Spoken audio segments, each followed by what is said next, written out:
Мен Карыпаева Таңсулу, Бекмамат Усмонов атындагы Жалал Абад мамлекеттик университетинин студенти, учурдагы магистранты. Биз республикабыздын улуттук телеканалы жана ошондой эле президентибиз Садыр Жапаровдун колдоосу менен уюштурулган Байги фонду 1 миллион сомду түзгөн Белги билим таймашына катышып, 2-чи орунду ээлеп, 150 000 сомдук сертификатка ээ болдук. Таймашка 22 жогорку окуу жай катышты. Биз дагы алардын ичинен ушул Жамунун атынан Кут билим командасы түзүлүп, атайын барып катышып, 2-чи орунга ээ болдук.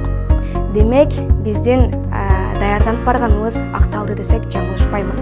Билим алуу ийне менен кудук казгандай деп бекеринен айтпаса керек. Биз ушул Белги билим таймашына катышып жүрүп көптөгөн нерселерди үйрөндүк. Белгиге катышып биз шамдагайлыкка, тартымбастыкка жана ошондой эле билимге умтулууга үйрөндүк. Сиздерге дагы мына ушундай интеллектуалдык таймаштарга катышууну, өзүңөрдү ар тараптан өнүктүрүүгө аракет жасооңуздарды сунуштаймын.